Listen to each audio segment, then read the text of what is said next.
The Prime Minister has told this programme pensioners will be better off in the long term under Labour because of the tough decisions being taken by the government to stabilise the economy. Speaking at the end of the G20 summit in Brazil, Sir Keir Starmer defended the cuts in winter fuel payments and said his priorities were investing in the NHS, schools and housing. Our political correspondent Louisa James has been travelling with him.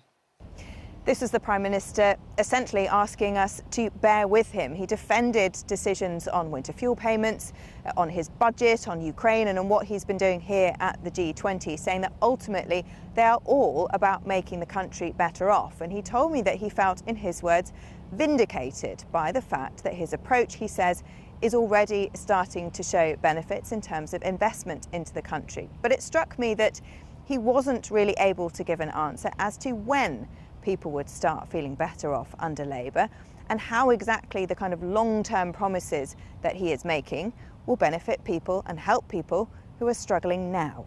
On the question of pensioners, it is really important that I make clear that those on pension credit obviously will get the allowance. State pensions, they will go up by about £450, £460 early-ish next year. That's next so year, pensioners will be better. Well, it went up this year as well. It's an annual increase. But pensioners will be better off if we stabilise the economy. And I'm not saying that's easy. It was a tough decision, but we took tough decisions and fair decisions. Just one more question about your budget. The result so far has been supermarkets warning of prices going up, mortgage brokers warning of mortgages going up, big companies saying that they're going to have to make job losses. Did you expect all of that? Did you decide that that was an OK price for people to pay? Well, I'll be clear about my priorities. Number one was that we wouldn't affect the pay slips of working people. So anybody but watching working this... people go to the supermarket. Just hear me out. Working people watching this, in the pay slip they get at the end of the month or towards the end of the month, will not see any further tax taken from them. That was really important. But we also set out as priorities, we are going to invest in our National Health Service because it's broken.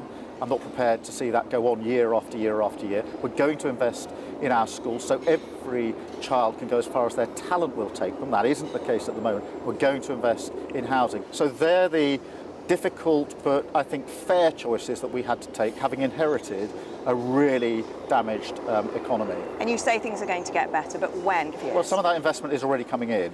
So we're beginning to see the benefit of our approach. What I want to do is to make sure that's turned into good, well-paid jobs as quickly as possible and make sure that we keep to our principle that the pay slip in your pocket will not be affected. And at the end of the month, when people look at what they have for themselves, they will see that this is a government that has protected that pay slip. And that's a really important priority for me.